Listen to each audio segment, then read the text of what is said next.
What is up? We're back out on the water, fixing to do a little dog days of summer fishing.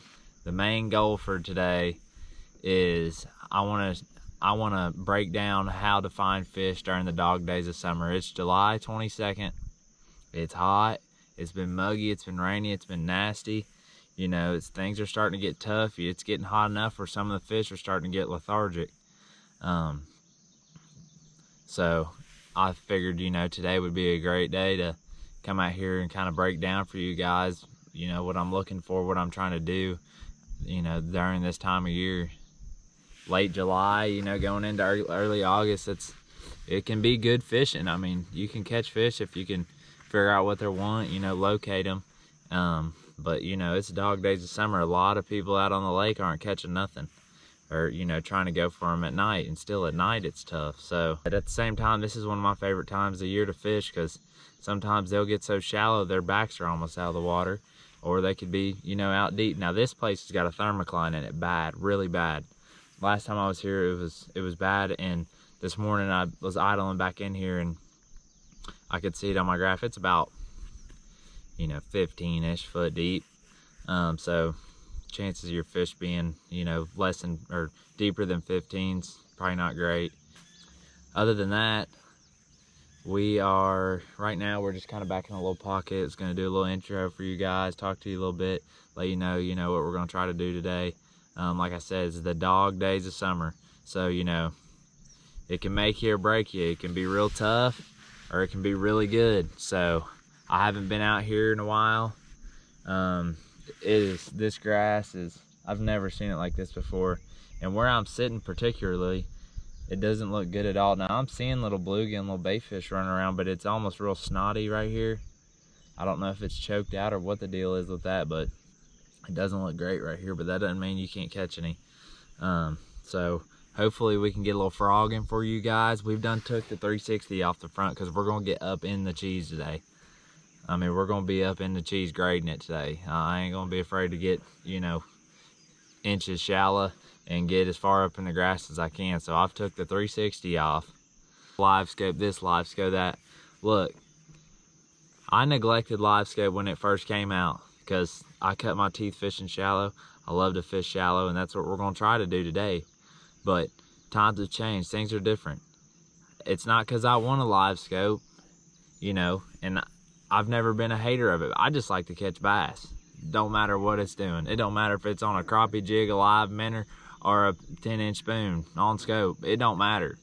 You know, I just like to catch bass. I like to go fishing. So whatever I've got to do to put more fish in the boat, that's what I'm gonna do. So, you know, for the guys out there saying all I can do is catch them on live scope, this and that, look, there was people that was live scoping before me.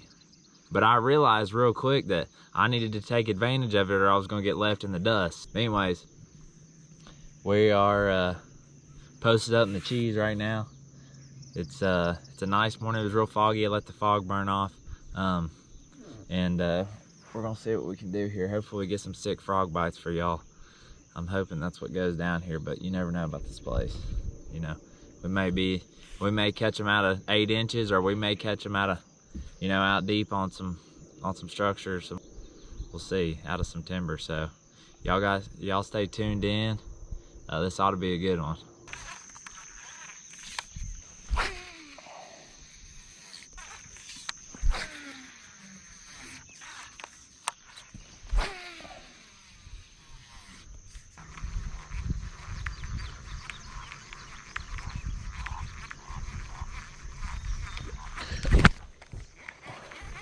There's our first blow up. That sounded like a daggum rock falling in the water.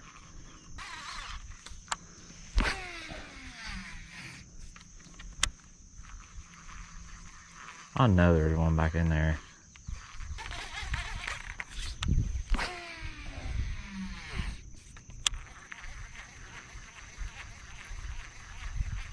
Where's that 2-pounder at? Crying out loud. Uh-oh. Easy now. I'd hate to have to stretch some 50 on you, bud. I don't think you'd like that, and I probably wouldn't either. Anyways, sometimes when it's real hot outside, they'll get up in these little creeks good, because it's, you know, you got fresh water flowing in, and the bait fish like to hang out, like the good bait fish, your gizzards and your stuff like that, like to hang out in them little creek channels. Sometimes that can be the ticket this time of year, but it's just one of them things you got to try. I mean, you may never take a bite doing it, or you may smash them. I don't know if y'all can see or not, but a 20-foot bass boat will float shallow. I mean, I'm in nothing. Like, well, I just went over a little hump right there. I bet it was 6 inches. We just put this thing on land.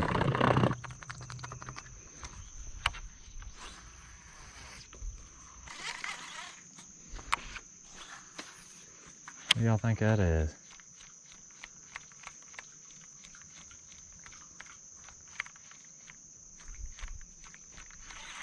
You do gotta be careful, because you will get stuck if you're not. So you just kinda gotta, unless you're willing to get in the water, you better pay attention.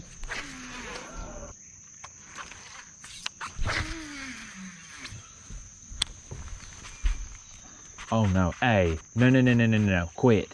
I have got a bird on my frog. Yep, let go of it. Thank you. No, stop. You quit that, bud. That is nothing that you want, I promise. Made of plastic, and it's got sharp hooks, and it's got a feller willing to stretch them 50 on the back side of it.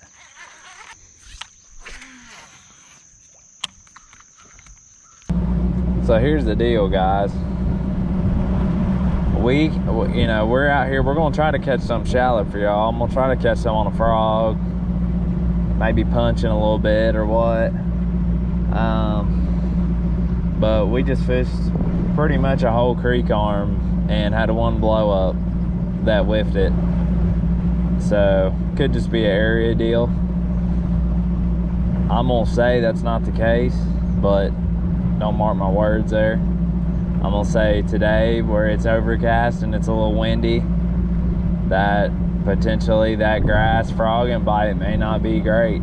We're gonna keep plucking. We're gonna try a few more little areas, and if we can't get nothing going there, then we're gonna go out deep, because that's where they're at right now. They're out deep right now. I mean, I could go, there's places right here, right in front of me. I know I could pull up and catch a handful, but I wanna try to catch them shallow first, see where that bite's at. So we might get in an area here and get a few bites, we'll see.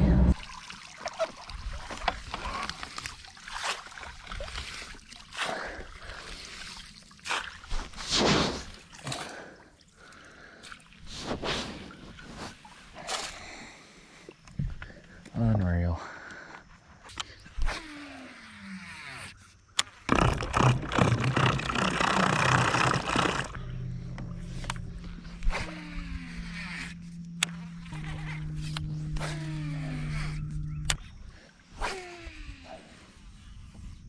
We out of here.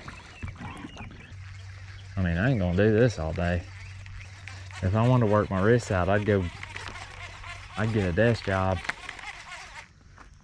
go type something all day. Look what it done to this.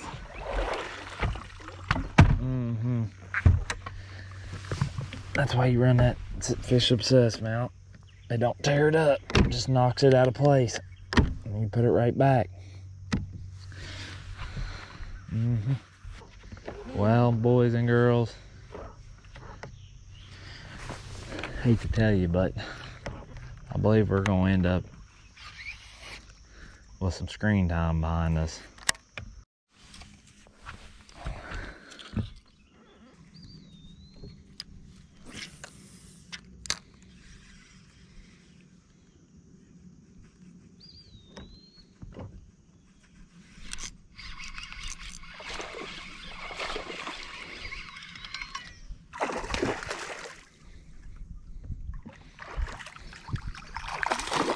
Drag a little tight, huh? A nice one. Got it.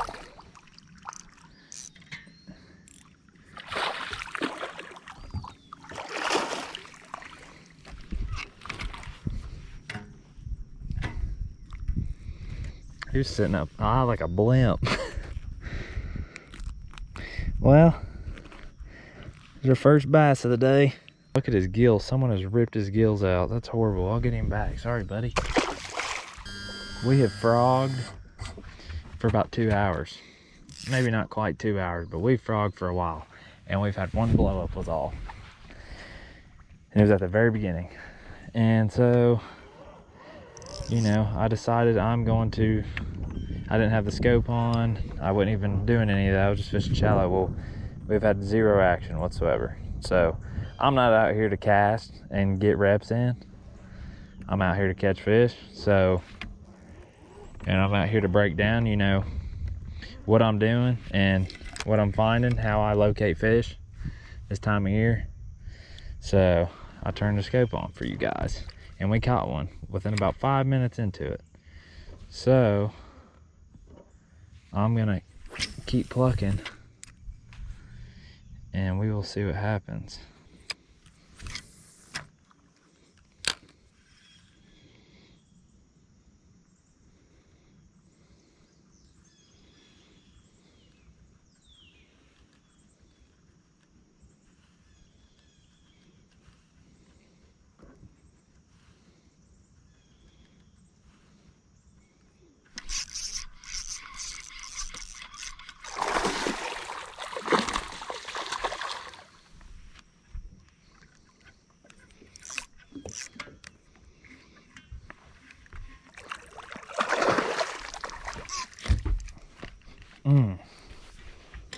Another real nice one.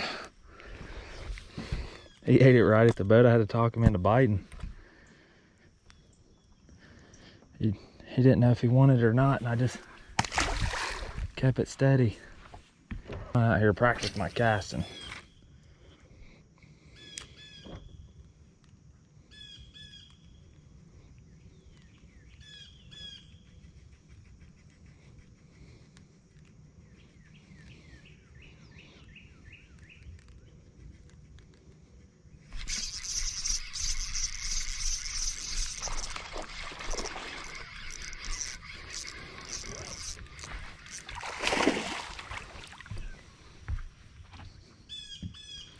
He tried to shake my bait out right there in front of me, buddy. I hate to tell you, buddy, but you're hooked. Another real nice one.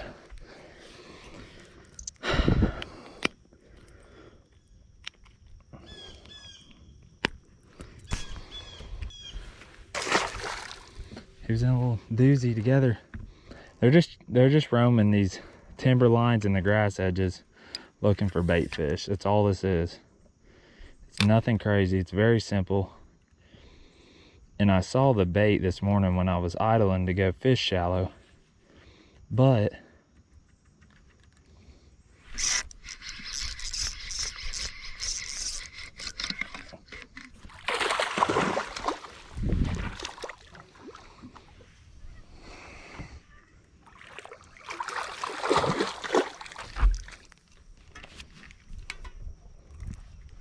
I guess his buddy wanted to be a victim too. He didn't want to bite the first time, but for some reason he must have got stirred up.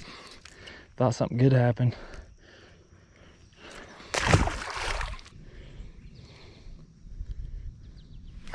Oh man. You know, if I was in a tournament, to be honest with you, I would have never even went that route because of all the bait I was seeing hanging out on these grass edges. I would have done this to begin with. But you know, I wanted to try something a little different and it just wasn't happening. I mean, flat out just was not happening. So it wasn't happening. So I just regrouped. I got some different rods out and I turned my live scope on and just started painting around. Well, immediately once I got in the area where I figured some, you know, where I had seen a little bit of bait, hadn't seen any fish, but just had seen bait. I mean, 5 minutes into it, I've caught a handful of 3-pounders. So that just shows you right there, you know, don't force nothing. If you got a gut feeling like, man, I'm seeing the bait here, you know, it's an overcast day, like they're probably not pushed up in the mats, they're probably out roaming, well, go for it. Don't try to force what you want to do. You know, pay attention to what's going on, you know, at the console in your graphs, you know, the weather, time of year, everything. So that's where we're at right now, and hopefully we can get y'all a few more. These are two pretty little ones, but they may eat good. Oh yeah.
He's a nipper.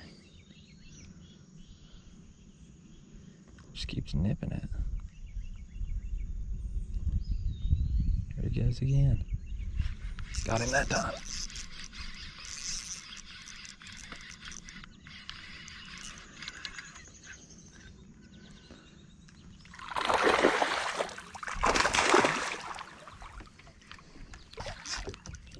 Another chunk.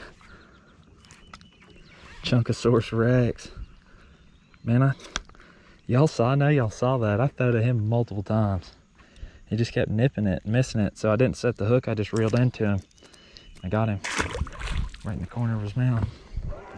Sometimes you have to do that on a minnow. And sometimes it can just be one single fish, and sometimes it can be all of them that day. You just kind of got to see if they're nipping it like that. Just don't set the hook real hard. Just reel into them. And because sometimes they'll just grab it just barely. And if you just reel into them, the hook, you know, if you got a good sharp hook, or it's a small bait, you know, they'll have it just enough where you can get them. But, you know, if you go to, like, I've missed 3 or 4 really, just, you know, trying to like lean into them real well. So sometimes, especially like maybe on a funky day, you just got to kind of pay attention to how they're not wanting to like really commit to it. It can save you, especially in a tournament.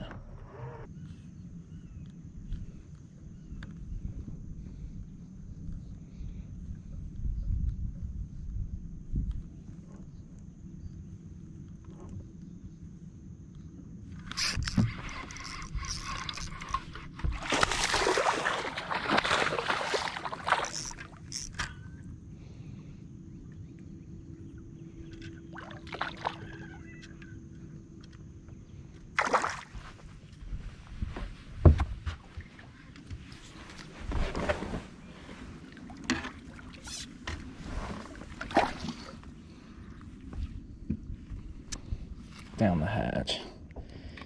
Had to talk him into it too. Nice one. He's bleeding. I won't get him back. Having any luck? Kind of slow. Yeah. I've had 4. Biggest was like 3 pounds. Yeah. Slow. Yeah. I tried. I know. Yeah. I tried to throw a frog for like the first 2 hours and I got 1 blow up. Yeah. Even though it was a little guy, and I was like, whatever. Well, good luck. Yeah, man. Have a good one. You too.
coming up.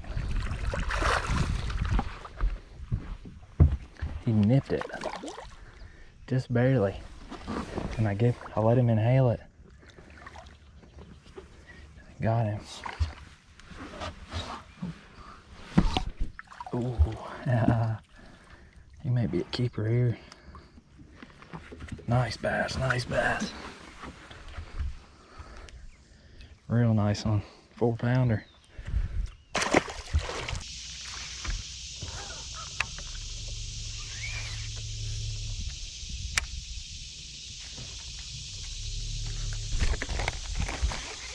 Here's a tip for you guys, all you froggers out there, frog giggers. Put baby powder in your box. You can see it keeps all the moisture out of your frogs. Nothing sucks worse than all your nice baits being rusted, so that's a good trick. Throw some baby powder in there, re-up it whenever you need to, and they'll stay rust free. And obviously don't throw them in there whenever they're wet. Just keep them out till they dry and throw them in there.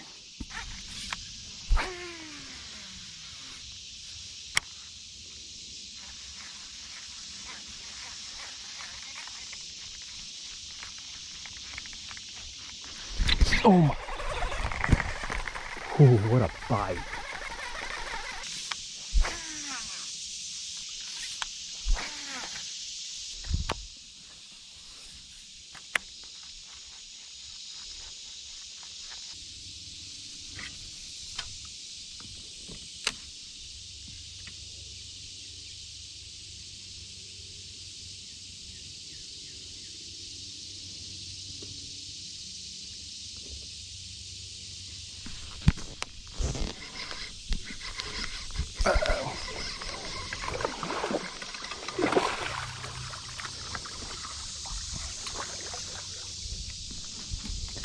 Had me in a tree. As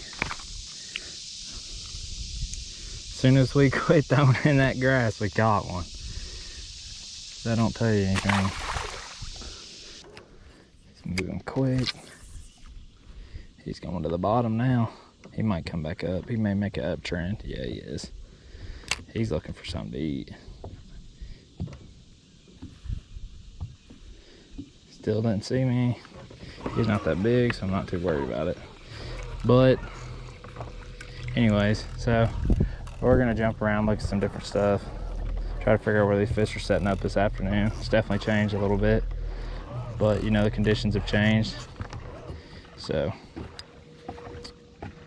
it's not gonna be the exact same all the time. I mean, hour to hour changes, minute to minute changes sometimes. So live scope is a really good tool to be able to pay attention to where the fish are setting up, even if you're not using it to target, like throw at them and catch them. You can, even if you're just seeing the fish, or it's a good tool to potentially figure out where they've gone or maybe where they're going.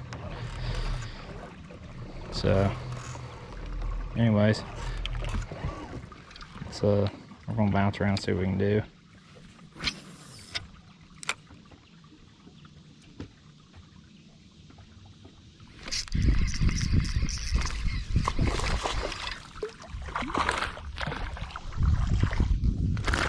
Dang, son. Chill, boy. That was just a little group of 3 running together. I'm gonna wait until I really get on to something to turn my active captain back on, because I'm really not seeing a whole lot. I mean, I'm seeing that little guy. I mean, I knew he was little, but I figured I'd just throw at him anyways. Definitely not seeing him like I was this morning, which is fine. This is all part of it. Just figuring out where they go, figure out where they're at. It's all part of it. That's how you learn. You're never gonna learn if everything's the same all the time.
4-pounder.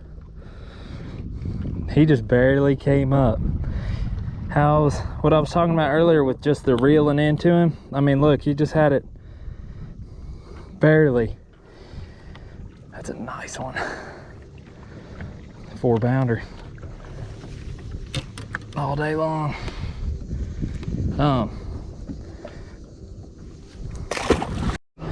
What I was talking about earlier, if they're not wanting to commit real great, like, and they're just kind of lurking behind it, keep a real steady and slow pace and just kind of let them come up, like, because they're right here. I mean, they're right here, and if you just keep it if you run it from them, then they don't want it. If they're not in a feeding mood and really wanting to get after it and get it, then they're just going to leave it behind. So if you envision it, they're right here, and just keep it, and then let them close the distance, and they get here, and then they kind of just barely grab onto it like this. And if you set the hook, you're going to pull it from them a lot of times when they're not wanting to commit real well. So just ease it. When they get it like this, just ease into them, and bam, that hook will grab them somewhere right in the corner of the mouth, or like that one, he just barely had it in the top. They're not really on go mode right now, so I mean, I'm throwing at some that aren't wanting to bite, and then some of them I'm just kind of talking into biting.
Oh man, hammerhead, boys.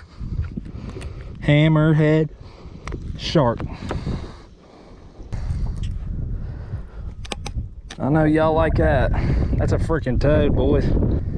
Big female. She was hanging out by herself, just hanging out on a limb, kind of off the side of it. See you later. I mean, I'm not gonna sit here and say this is super easy, but it's definitely doable if you approach it right.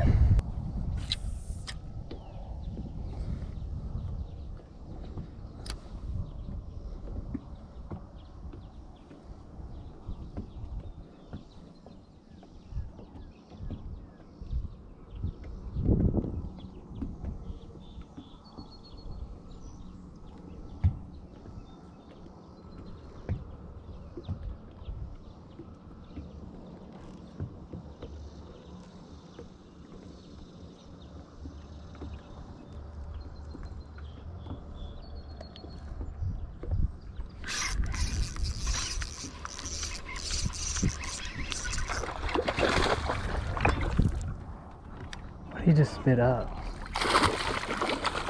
Just gonna try to get what he spit up. Real nice fish. He spit up a big gizzard. That was pretty cool. Had to talk them into biting too. Dude, he spit up a big monster gizzard. I'm talking like I wanted to grab it. 3-pounder.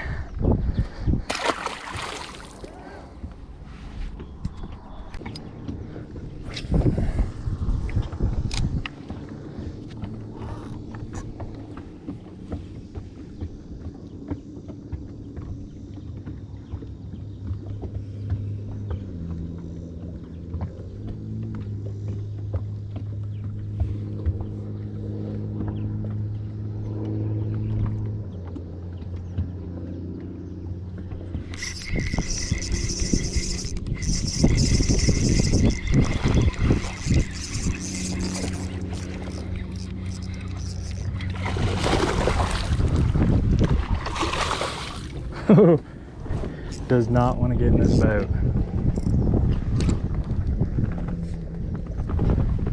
Come up here. Buckethead.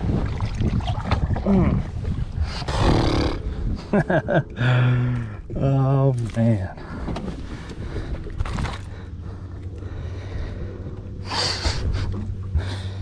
Sneaky crappie jig. We're having a crappie fry tonight, boys. Jeez. That's what I'm talking about. Give me some. Give me some. Ugh. Little head shake. Okay. All right, guys. We're going to wrap it up for the day. It's still pretty early. I mean, it's only 1 o'clock or so, but I got to get on some phone calls, do a couple other things this evening, so we're not going to be able to fish all day today, which I wish we could because they're chewing. There's some big ones biting. It's not the easiest way to fish by any means.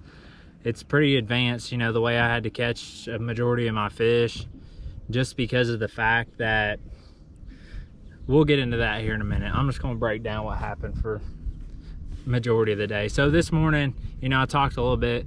We were really wanting to come out here and get some shallow fish. My main goal today was to come out on this lake. You know, it's a really diverse place. It's got timber, it's got grass, it's got rock, it's got shallow water, it's got deep water, it's got a little bit of everything. So, you know, it's the dog days of summer. It's the end of July. So my main goal was I wanted to come out here and figure out what these fish are doing today, and then kind of break it down for you guys, whether, you know, it was while I was fishing or right now at the end, to kind of talk about what I did to locate fish. And this morning I really wanted to try to figure out something shallow, you know, a frog bite, a puncher bite, something like that. But it just, I'm gonna say, I know that you can catch fish doing that right now, but I think just the conditions just had it all messed up, because it was really dark, it was foggy, and there was a little bit, there's like an east wind kind of blowing in, and I just don't think it's set up great for, you know, that frog, matted vegetation, grass fishing. Now, I think potentially if you were gonna fish shallow, you could have got, you know, maybe on some edges and throw to kind of maybe dragged a worm real slow, or, you know, throw to moving bait or something. But, you know, it just wasn't setting up for what I was trying to do. And so immediately when I first got here this morning, I realized, you know, all the bait was kind of out in the middle of the pockets, creek arms, stuff like that. And I figured that there was going to be some fish out there, you know, close to them. But anyways, I tried to go shallow. I went super shallow. I'm talking inches of water to, you know, 5-6 foot, and literally nothing. Like, I had one blow up first thing this morning. I fished 2 whole creek arms and had one blow up, and it was about a 2-pounder.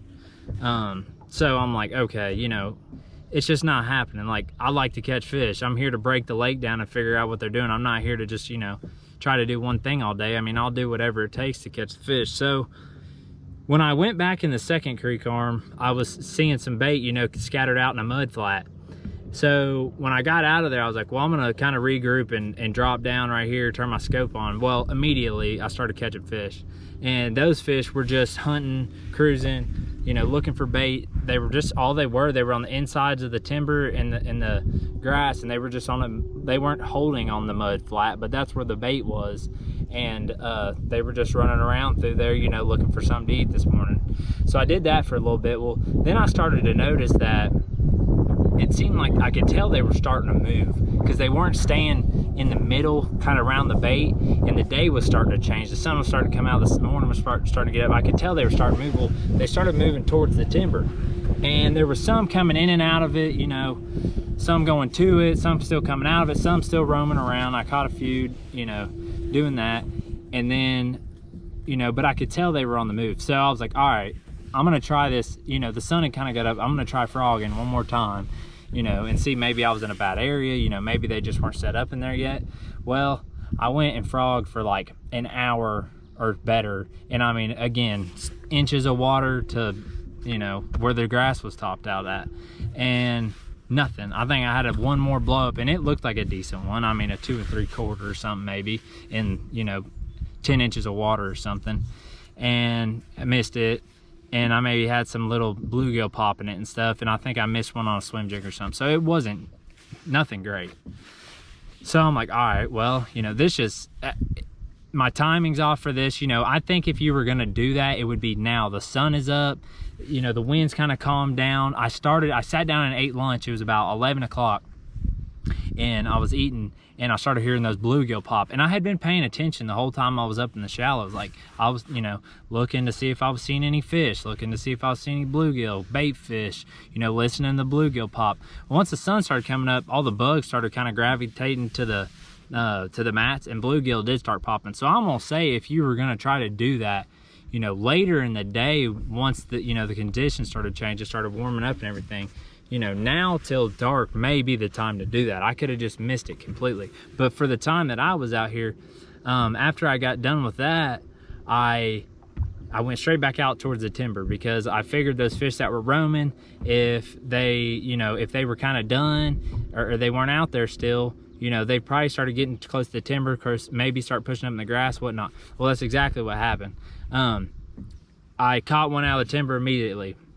Well, I kind of went down through there, and I think I had a few follow it that I didn't get. And then, you know, I started looking out in the open again. Well, it was vacant. I mean, I caught maybe some really little ones. It was vacant. And this morning they were everywhere. So I'm like, okay, you know, this morning, you know, they went and they were looking for bait, you know, out in the open water, and now they've sucked to some kind of cover. Well, that's exactly what happened. And they were all over the timber. So I fished an area and started catching some, you know, but I could tell these fish were like either just, you know, in a bad mood or were super pressured. So I'm like, all right. But I caught some like that, but I'm like, let's go get in some areas that, you know, there's not as many people that fish, you know. So I just pretty much and you got live scope. Like, this place has got timber everywhere, and it scares people to go certain places because you'll tear your boat up, and you will. But with live scope, I mean, you can weave in between the timber. I mean, just pay attention to it. When the tree's not hard spotting as bad, you know, even if it's tight, real tight with a bunch of them, you know, just go to the side of it. So anyways, I got in an area, and that, you know, I never see anybody fishing, and I caught like 2 4s, a 5 something, and maybe a 3, and maybe some other ones. And, you know, I mean, that's pretty good. And I haven't been out here long. I mean, I wasted 3 hours or more trying to frog. So if I would have just stuck my head down and picked my minnow up, you know, from the very beginning, you know, we would have caught a lot more. But I'm not complaining at all. You know, I'm out here to, you know, try different things and break the lake down from the bank to the middle, you know, and explain how I do it, and you know, let you know if it worked or if it didn't work. So anyway, so these fish were setting up as the sun came up and things, you know, the day started going on. They were really getting tight in the timber. I mean, tight. And there was a lot that I couldn't even throw at. And, you know, it scares people to throw something like this way up in the timber, and you're gonna get hung, and you're gonna break off, and you're gonna lose fish. I mean, it's just part of it. But if they're there, you can't catch them unless you throw to them. So what I was doing was I was just creeping around, you know, all the timber, you know, maybe, you know, it kicked out like a big point or something different, you know, did seem like it was better. Something I found that's really sneaky that I caught a handful off of is like fallen trees inside the timber. It seemed like majority of the time I saw that there was fish on it, bass. There was actually one place I checked twice, and when I came back there was another one on it. Could have been the same fish I caught, but he didn't bite. But maybe not. But anyways, so yeah, I just got up in the timber and, you know, put my live scope down, looked for them, and what all they were doing was, it was the same fish that was running out here, you know, eating this morning, I would say, but they were just resting. I mean, you know, and then, you know, they got shade, they got something to have their back up against. You know, a lot of times bait comes in the trees, and they, you know, so they can potentially get a meal in there and you know, rest and stay away from the fishermen, you know, because this place is pounded with people. So, you know, staying away from people and not having pressures is a big part of their life. But anyways, all the damage, I caught every fish, I'm pretty sure, today on a 5-inch Strike King Z2. I throwed like 3 different colors, This one's herring shad, I think, on a 1/8 ounce head. And that is something that I don't tell, I'm telling y'all, but I've kept a secret for a while. It's not always good, but when the time's right, you can't beat it. And the reason why I was throwing it is because it was pretty calm once I got to, you know, catching some fish on this. And these big fish are smart, they get fished for a lot. So when your bait hits the water, they'll run from it. I mean, seriously, they will literally run from it, like as soon, even if you're not anywhere close to them. So, you know, presenting this really slow and sneaky, and then bringing it to them and keeping it above them was key. So that's why I went with that 1/8 ounce head. I got a 7-1 Dixie Custom Carbon Elite finesse sonar stick. Got a lot of tip to it. 15-pound fluorocarbon as my leader. Could have probably went to 17 in the trees, but 15 is what I used. 8-pound Suffix 832 braid, and yeah, I mean that's how I caught everything. Roamers, fish in the timber, and I think I may have caught 1 or 2 on the grass edges. So that's how it went down today. You know, I'd have loved to have been able to get some shallow frogs bite, but it just wasn't happening. But anyways, I'm gonna wrap this up. I gotta get to the house. I appreciate all the support, all the comments, all the feedback. Y'all are awesome. I'm gonna keep putting stuff out. I hope you enjoy this. I got some cool Garmin video. People have been asking for that, so I'm gonna make sure to try to do that as much as I can, and I got it. So y'all stay tuned, and we're gonna keep throwing some good stuff out there. And don't tell your neighbors about that, because that dude right there, that's that crappie jig. That dude right there catches them, I'm telling you. I can't believe I'm telling y'all, but I'm doing it for my fans. And y'all keep supporting me, or I ain't gonna give out good nuggets like this no more. So y'all stay tuned, and I'll see you on the next one.